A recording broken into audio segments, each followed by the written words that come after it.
여호와께서 빈궁한 자의 기도를 돌아보시며 그들의 기도를 멸시하지 아니하셨도다.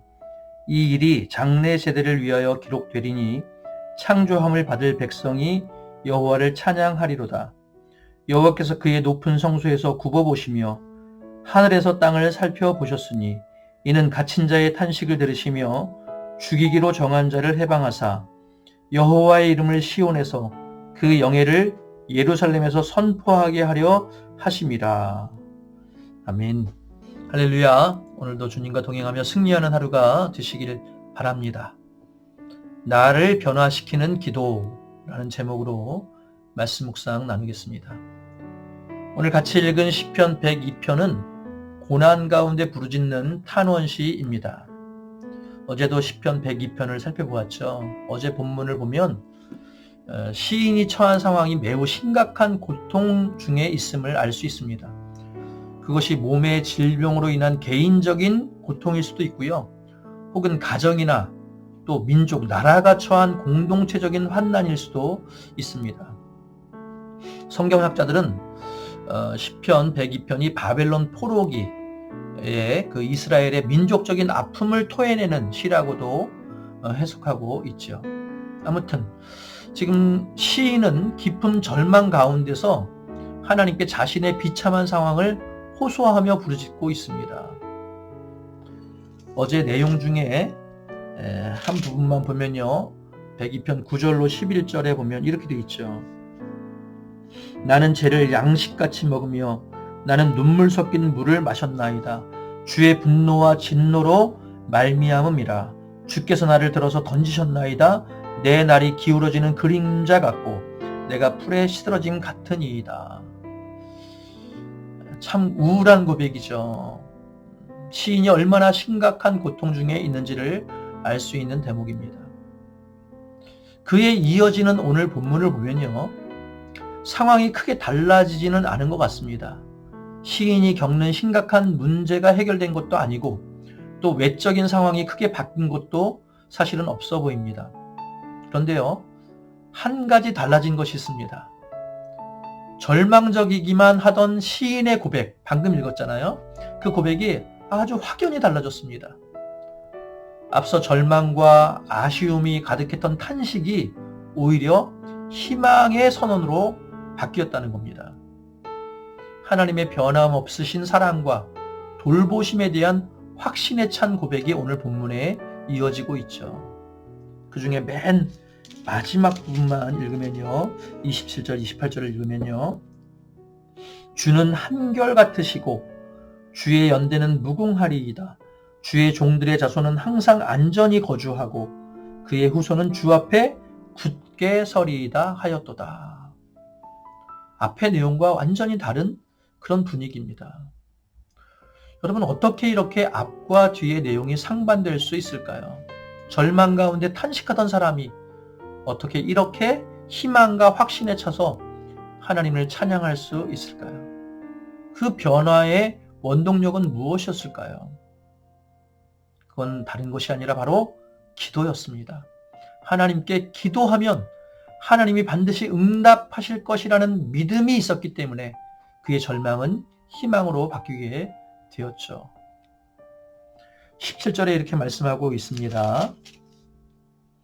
여호와께서 빈궁한 자의 기도를 돌아보시며 그들의 기도를 멸시하지 아니하셨도다. 또 20절에도 이는 갇힌 자의 탄식을 들으시며, 이처럼 시인은요 계속해서 하나님이 나의 기도를 절대 외면하지 않으실 것이다 라고 고백합니다. 하나님이 어떤 하나님이냐? 이 시인에게 있어서 하나님은요 반드시 기도를 들으시는 하나님이었습니다. 특히 고난 가운데 있는 사람들의 간구를 절대 외면하지 않으시는 분임을 확실하게 믿었습니다. 그러기에 비록 외적인 상황이 지금 당장 바뀌지는 않았다 할지라도 그럼에도 불구하고 그의 고백은 절망에서 희망으로 바뀔 수 있었죠. 여러분, 그런 의미에서 기도는요 바꾸는 능력입니다. 변화시키는 능력이 바로 기도입니다. 물론 기도하면 하나님께서 우리의 외적인 상황을 바꿔주시죠. 하지만 그보다 먼저 기도하면 기도하는 그 사람의 마음을 변화시켜 주신다는 것을 잊지 마시기 바랍니다. 기도하는 그 사람의 마음을 절망에서 희망으로, 또 불신에서 확신으로, 불안에서 또 염려에서 평안으로 바꾸는 능력이 바로 기도에 있다는 것입니다. 우리가 잘 아는 말씀 있죠. 빌립보서 4장 6절로 7절에 아무것도 염려하지 말고 오직 모든 일에 기도와 간구로 너희 구할 것을 감사함으로 하나님께 아뢰라. 그리하면 모든 지각에 뛰어난 하나님의 평강이 그리스도 예수 안에서 너희 외적인 것을 바꿔주겠다라고 하시기 전에 너희 마음과 생각을 지키시리라.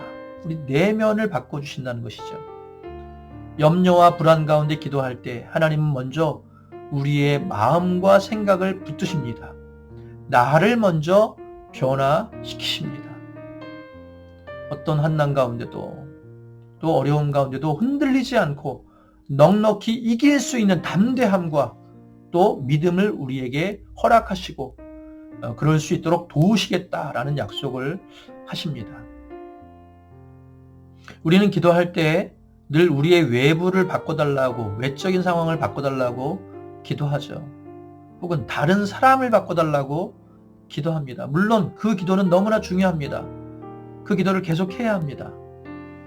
하지만 아무리 외적인 상황이 바뀐다고 할지라도 혹은 다른 사람이 바뀌어도 내가 바뀌지 않으면 무의미할 때가 참 많이 있습니다. 예를 들어 직장에서 하나님 지금 나를 힘들게 하는 저 사람을 안 보이게 해주세요. 외적인 상황을 바꿔주세요. 라고 기도했다고 가정해 보세요. 그래서 하나님이 그 기도에 응답하셔서 그 사람을 다른 곳으로 옮겨주셨다고 가정해 보십시오. 그러면 다 해결이 된 것일까요? 그렇지 않죠. 또 다른 사람이 똑같이 나를 힘들게 할 수 있습니다. 그러면 그때도 하나님 그 사람이 없어지게 해달라고 그렇게 기도할 건가요? 교회도 마찬가지입니다. 간혹 사람 때문에 힘들어서 시험 들어서 교회를 옮긴다고 하는 분들이 있는데요. 그분들에게 꼭 해주고 싶은 말이 있습니다. 다른 곳에 가도 나를 힘들게 하는 사람은 반드시 있습니다. 이건 아니지 싶은 사람은요, 언제 어디에나 있습니다. 만약 그런 사람이 없는 교회가 있다면요, 저에게도 좀 소개해 주시기 바랍니다. 저도 그런 교회에 가고 싶습니다. 요점은 무엇이냐면 상황이 바뀌어도 내가 바뀌지 않으면 안 될 때가 많다는 것입니다. 반대로요, 비록 상황이 지금 당장 바뀌지 않는다고 할지라도 내가 얼마든지 그 상황을 이겨낼 사람으로 바뀌는 것이 하나님의 기도의 응답일 수 있다는 것입니다. 아니, 중요한 기도 응답입니다. 그렇게 본다면요, 사실은 내가 바뀌는 것이 어쩌면 가장 귀한 기도 응답이라고 할 수 있겠죠. 그렇습니다. 기도는 나를 변화시키는 능력입니다. 약한 나를 강하게 만들고 절망과 불안에도 흔들리지 않는 굳건한 믿음의 사람으로 바꾸는 통로가 바로 기도입니다. 그러니 지금의 상황이 아무리 힘들고 어려워도요, 불평하거나 푸념만 하지 마시고 기도하시길 바랍니다. 힘들면 힘들다고, 불안하면 불안하다고, 지치면 지친다고 사람이 아니라 하나님께 토해내는 기도를 드리시기 바랍니다. 그러면요, 하나님께서 나를 변화시키셔서 넉넉히 그 상황을 이기게 하실 줄 믿습니다. 오늘도 그런 마음으로 기도하실 때 나를 변화시키는 하나님의 능력을 모두 경험하시는 믿음의 성도님들 되시길 주님의 이름으로 축원합니다. 아멘. 기도하겠습니다. 사랑의 하나님, 오늘도 우리에게 주신 말씀 붙들고 기도합니다. 우리가 어떤 상황 가운데 있더라도 하나님을 바라보며 기도를 멈추지 않는 성도님들 되게 하여 주시옵소서. 기도할 때 우리의 외부의 상황도 바꿔주시지만 그보다 먼저 나를 바꾸어 주시는 줄 믿습니다. 내가 변화될 때 어떤 상황도 넉넉히 이기게 될 줄 믿습니다.